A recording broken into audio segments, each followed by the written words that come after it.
မင်္ဂလာပါခင်ဗျရကုတ်ခစ်တစ်ကနေနောက်ဆုံးရရှိထားတဲ့သတင်းတွေကိုတင်ဆက်ပေးပါမယ်လက်ပံမြို့နယ်ကတရချောင်းကျေးရွာဘက်စစ်ကြောင်းထိုးလာပြန်တယ်အကြက်ဖက်စစ်တပ်စစ်ကြောင်းနဲ့တော်လိုင်းတပ်တွေကြားတိုက်ပွဲဖြစ်ပွားမှုအတွင်းစစ်တပ်ဘက်ကစစ်သားအယောက်20ကတော့အသီးသီးတိတ်ကုန်ကြတဲ့အပြင်အဲ့ဒီစစ်သားမသားအလောင်းတွေစီကနေတနက်16လက်ကိုပါတော်လိုင်းတပ်တွေကတပါးတဲ့သိန်းစီရရှိထားရုံက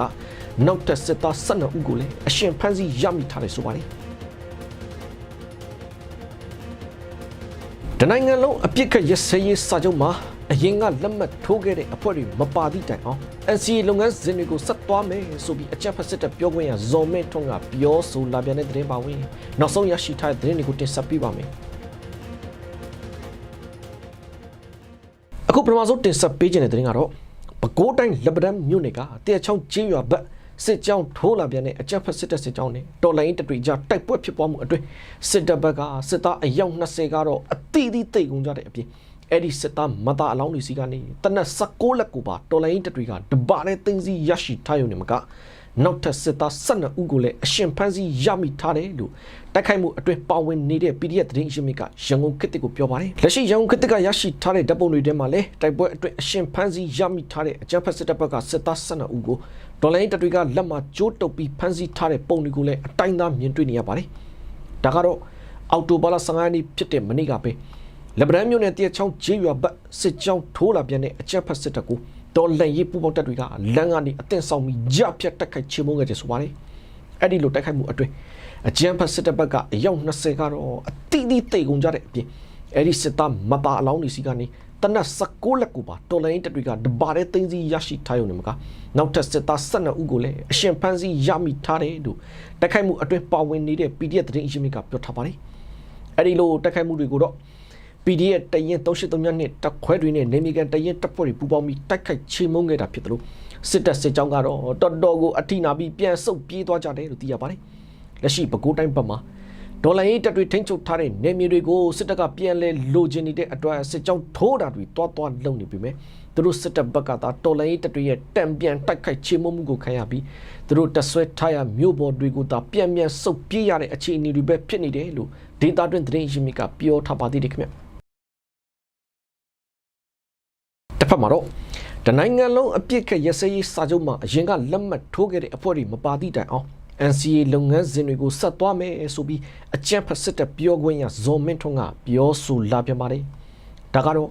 ယမနီကနေပြည်တော်မှာသူတို့စစ်တပ်ကပြုလုပ်တဲ့ NCA စနစ်ပြအခမ်းအနားအပြီးစစ်တပ်လောက်ဝါရဖြန့်မီဒီယာတွေကိုအဲ့ဒီအကြံဖက်စစ်တပ်ပြောခွင့်ရဇော်မင်းထွန်းကပြောဆိုသွားပြန်တာပါလက်ရှိမြန်မာနိုင်ငံရဲ့ NCA စာချုပ်ဟာစက်ကူစုပ်ဖြစ်သွားပြီလို့ KNU အပါအဝင်တော်လိုင်းတပ်တွေကထုတ်ပြန်ကြေညာချက်ကိုလည်းအကြံဖက်ဇော်မင်းထွန်းကသူ့အနေနဲ့အဲ့ဒီကြေညာချက်ကိုတွေ့တဲ့အကြောင်း NCA စာချုပ်ဟာစက်ကူစုပ်မဟုတ်ပဲနိုင်ငံတကာအသည့်တပ်တွေအရှိမလက်မှတ်ရေးထိုးခဲ့တဲ့စာချုပ်ဖြစ်တဲ့အကြောင်းလက်ရှိအဲ့ဒီ NCA မှာလက်မှတ်ထိုးနေတဲ့အဖွဲ့တွေရှိနေတယ်ဗျအဲ့ဒီစာချုပ်ဟာတည်ရှိနေအောင်မှာဖြစ်တဲ့အတွက်အဲ့ဒီ NCA စာချုပ်မှာအရင်ကလက်မှတ်ထိုးခဲ့တဲ့အဖွဲ့တွေမပါသည့်တိုင်အောင်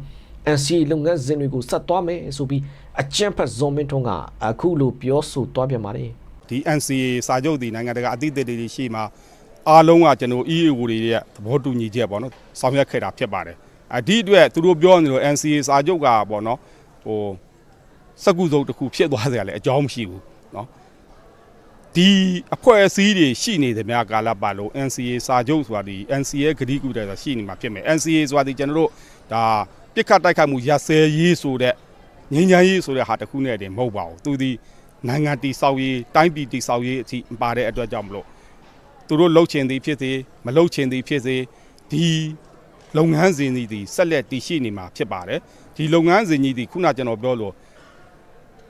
့မရှိတဲ့အထက်ရှိတဲ့ဟာပိုကောင်းပါတယ်ရှိပြီးသားဟာပေါ်မှာပဲကျွန်တော်တို့ဘယ်လိုလုပ်ကြမလဲဘယ်လိုပြုပြင်မွမ်းမံကြမလဲဆိုတာကိုတွေးခေါ်ကြံစားဖို့အတွက်ကျွန်တော်အနေနဲ့တိုက်တွန်းလို့တစ်ဖက်မှာတော့လက်ရှိမြန်မာနိုင်ငံမှာစစ်အာဏာသိမ်းမှုနဲ့စစ်တပ်ကပြည်သူလူထုကိုတပ်ဖြတ်နေမှုတွေကြောင့်တနိုင်ငံလုံးအပြစ်ခတ်ရစရေး NCA စာချုပ်ဆိုတာဟာရပ်ဆိုင်းသွားပြီးစက်ကူစုပ်တစ်ခုအဖြစ်သာရောက်ရှိသွားပြီဖြစ်တဲ့အကြောင်းနဲ့မြန်မာနိုင်ငံမှာ2021ခုနှစ်စစ်တပ်အာဏာသိမ်းမှုဟာ NCA စာချုပ်ရဲ့အနှစ်သာရအခြေခံမူတွေနဲ့ရည်မှန်းချက်တွေကိုစစ်တပ်ကပဲပြောင်းတင်းဖျက်ဆီးလိုက်တာဖြစ်တဲ့အတွက်လက်ရှိစစ်တပ်ကဟန်ပြလုပ်နေတဲ့ NCA အခမ်းအနားတွေအတူရောက်ရွေးကောက်ပွဲတွေဟာပဂတိလက်ရှိမြန်မာနိုင်ငံရဲ့အကြက်အတဲနဲ့ပြည်သူလူထုရဲ့ဆင်းရဲဒုက္ခတွေကိုဖြေရှင်းနိုင်မှာမဟုတ်ဘဲပဋိပက္ခတွေတာပုံမှုဆိုးရွားလာမှာဖြစ်တဲ့အကြောင်းကို KNU အပါအဝင်တိုင်းသားလက်နက်ကိုင်6ဖွဲ့ရဲ့စုပေါင်းထုတ်ပြန်ချက်မှာပြောထားပါတယ်ခင်ဗျတစ်ဖက်မှာတော့စကိုင်းမင်းကုန်းလမ်းမိုင်းမှာအကြမ်းဖက်စစ်တပ်စစ်ကြောင်းကိုတော်လှန်ရေးတပ်တွေကတိုက်ခိုက်ခြင်းမှုအတွင်းစစ်တပ်ဘက်ကခလာရ116ဘူကြီးမင်းထွန်းဆိုသူအပါအဝင်စစ်သား9ဦးကတော့အသီးသီးတိတ်ကုန်ကြတဲ့အပြင်သူတို့စီကနေတနက်9လက်ကိုပါတပါတဲ့သိန်းစီရရှိခဲ့တယ်လို့ယူနီကွန်ပျောက်ကြားတပ်ဖွဲ့ရဲ့တာဝန်ရှိသူတို့ကရန်ကုန်ခေတ်တစ်ကိုပြောပါတယ်ဒါကတော့အော်တိုဘာလ23ရက်နေ့ကပဲစကိုင်းမင်းကုန်းလမ်းပေါက်တော့ချေရွာမှာပြည်သူတွေကိုဖမ်းဆီးစစ်ဆေးနေတဲ့အကြမ်းဖက်စစ်တပ်စစ်ကြောင်းကိုဒေါ်လာရင်းတပ်တွေကဝင်ရောက်တိုက်ခိုက်ခြင်းမုန်းခဲ့တယ်ဆိုပါတယ်အဲ့ဒီလိုတိုက်ခိုက်မှုအတွင်းစစ်တပ်ဘက်ကခလာရ116ဘူကြီးမင်းထွန်းဆိုသူအပါအဝင်စစ်သား9ဦးကတော့အသီးသီးတိတ်ကုန်ကြတဲ့အပြင်ဒဏ်ရာရတဲ့သူတွေပါရှိသွားပြီးတဲ့နောက်အဲ့ဒီစစ်သားတွေဟာပြည်သူတွေရဲ့ဆိုင်ကယ်နဲ့ကားကိုအတင်းချောဆွဲပြီးထွက်ပြေးသွားကြသလိုတိုက်ပွဲအတွင်းဒေါ်လာရင်းရပ်ဖို့တူလည်းကြာဆုံးခဲ့ရတယ်လို့ယူနီကွန်ပျောက်ကြားတပ်ဖွဲ့ရဲ့တာဝန်ရှိသူတို့ကပြောထားပါတယ်အဲ့ဒီတိုက်ပွဲတွေကနေအကြမ်းဖက်စစ်သားတွေရဲ့ MA1 တနက်2လက် MA3 တနက်3လက်အပါအဝင်စုစုပေါင်းတနက်9လက်နဲ့ခဲယံအသုံးဆောင်တပ်တေကန်ကပ်ပြားတွေကိုပါဒေါ်လာရင်းတပ်တွေကတင်စီရရှိခဲ့တယ်လို့ယူနီကွန်ပျောက်ကြားတပ်ဖွဲ့ကထုတ်ပြန်ထားပါတယ်ခင်ဗျတစ်ဖက်မှာတော့အမျိုးသားညီအစိုးရ MG ကကွေးဝင်ကြီးဌာနအောက်မှာရှိတဲ့မိုးကုတ်ဗျူဟာကနေတပ်သားအသစ်တွေခေါ်ယူနေတဲ့အကြောင်းကြေညာထားပါတယ်အခုချိန်မှာတော်လန်ရေးမှာဝင်ကူညီဖို့ဆုံးဖြတ်ရင်လဲနောက်မကျသေးတဲ့အတွက်ဘယ်အချိန်ဘယ်ပြေးရမလဲဆိုပြီးတွေးကြောက်နေကြပဲအစားဘယ်နေရာမှာဘလို့ပြန်ကျုံရမလဲဆိုတာတွေသင်ပေးမယ်လို့မိုးကုတ်ဗျူဟာကဆိုထားပါတယ်ဒါပြင်အားလုံးမျှော်မှန်းထားတဲ့ Federal Democracy စနစ်တစ်ခုစီဥတီမောင်းနေတဲ့ရန်နေရာကြီးမြန်ခရီးရောက်ဖို့အတွက်တော့အများလိုအပ်တယ်လို့ဆိုထားပါတယ်ဒါကြောင့်ဆန္ဒရှင်စနစ်ကိုအမြင့်ပြတ်ချေမှုရေးအတွက်များနဲ့မြန်တွန်းပြီးလွတ်လပ်မှုစီအတူရှောက်လန်းကြဖို့စစ်တီတော်အသစ်တွေကိုမိုးကုတ်ဗျူဟာကနှွေးထွေးစွာဖိတ်ခေါ်နေတယ်လို့ထုတ်ပြန်ထားပါတယ်တီတို့တို့များကိုမိုးကုတ်ဗျူဟာရဲ့လူမှုကွန်ရက်စာမျက်နှာကနေမေးမြန်းနိုင်ပါတယ်လို့လည်းဆိုထားပါသေးတယ်ခင်ဗျတစ်ဖက်မှာတော့ရန်ကုန်တိုင်းတကုံမြို့တစ်မြောက်ပိုင်း32ရပ်ကွက်မှာအကြမ်းဖက်စစ်တပ်လက်အောက်ခံအုပ်ချုပ်ရေးမှူးကြော်သိန်းတဲ့အဖွဲ့ကနေကင်းအချိန်မှာလူငယ်တွေကိုစစ်မှုထမ်းအတွက်ပေါ်တာဆွဲဖမ်းဆီးသွားပြန်တယ်လို့ဖမ်းဆီးခံရတဲ့လူငယ်တချို့ရဲ့မိတ်ဆွေတွေကရန်ကုန်ခေတ်ကိုပြောပါတယ်ဒါကတော့အခုအော်တိုဘာလအတွင်းမှာဖွင့်မဲ့အကြမ်းဖက်စစ်တပ်ရဲ့စစ်မှုထမ်းအပတ်စဉ်18အတွက်လူငယ်အရေးအတွက်မပြေလို့ဆိုတဲ့အကြောင်းပြချက်နဲ့ရန်ကုန်မြို့တကုံမြို့တစ်မြောက်ပိုင်းမြို့နယ်အမှတ်32ရပ်ကွက်အုပ်ချုပ်ရေးမှူးကြော်သိန်းနဲ့သူ့ရဲ့နောက်လိုက်ထောင်ထွက်တခိုးတွေပါတဲ့အဖွဲ့ဟာနေကင်းအချိန်မှာလူငယ်တွေကိုလိုက်လံပေါ်တာဆွဲဖမ်းဆီးတာတွေလုပ်ခဲ့တယ်ဆိုပါတယ်အဲ့ဒီလိုဖမ်းဆီးခံရတဲ့လူငယ်တွေတဲကငွေကြေးတက်နိုင်တဲ့လူငယ်တွေကိုဆိုရင်တဦးကိုငွေကြေး350အထိပေးပြီးမှပြန်ရွေးခဲ့ရတာတွေလည်းရှိသလိုငွေမပေးနိုင်တဲ့လူငယ်တွေကတော့စစ်တပ်ထက်ကိုအပုတ်ခံရတယ်လို့ဖမ်းဆီးခံရတဲ့လူငယ်တချို့ရဲ့မိတ်ဆွေတွေကပြောထားပါတယ်အလားတူမကွေးတိုင်းစလင်းမြို့ပေါ်ရက်ကွက်တွေမှာလည်းအကြမ်းဖက်စစ်တပ်ကအော်တိုဘာလ23ရက်နေ့နဲ့15ရက်နေ့မှာပဲအလောက်ကပြန်လာတဲ့လူငယ်အပါအဝင်စုစုပေါင်းလူငယ်4ဦးကိုမြို့ပေါ်မှာတင်ပေါ်တာဆွဲဖမ်းဆီးသွားခဲ့တယ်လို့ပြည်သူညီနောင်စလင်းတာဝန်ခံကိုပြည်သူကပြောထားပါသေးတယ်ခင်ဗျတစ်ဖက်မှာတော့ရန်ကုန်မြို့ကအင်းစိန်အကျဉ်းထောင်ထဲမှာအကျဉ်းချခံနေရတဲ့နိုင်ငံရေးအကျဉ်းသားတွေနဲ့တခြားအကျဉ်းသားတွေကိုအကြမ်းဖက်စစ်တပ်ကသူတို့လုံမဲ့အတူရောင်ရွေးကောက်ပွဲအတွက်ကြိုတင်မဲ့ပေးရမယ်ဆိုပြီး PRP ချင်းချောက်တာတွေလုံနေပြန်တယ်လို့အကျဉ်းတောင်နဲ့နှီးစက်တဲ့အတိုင်းဝိုင်းကပြောပါတယ်လက်ရှိအင်းစိန်အကျဉ်းတောင်နဲ့အချုပ်ခန်းမှာရှိတဲ့အချုပ်သားတွေကိုထောင်အာဏာပိုင်တွေနဲ့အရာရှိတွေကလက်ရှိစစ်တပ်ကလုံမဲ့ရွေးကောက်ပွဲအတွက်ကြိုတင်မဲ့ထည့်ဖို့နဲ့သူတို့ပြောတဲ့အတိုင်းကြိုတင်မဲ့ထည့်ဖို့ညှင်းဆန်ရင်တိုက်ပိတ်ခံရတာမျိုးတွေပါတဲ့ထောင်တွင်းပြည်တံတွေချမှတ်ခံရမယ်ဆိုပြီးချင်းချောက်မှုတွေရှိနေတယ်လို့သွေးစည်းညီညွတ်သောတမကများအဖွဲ့ချုပ်ကထုတ်ပြန်ထားပါသေးတယ်လက်ရှိအကြမ်းဖက်စစ်တပ်ကလုံနေတဲ့ပုံစံဟာ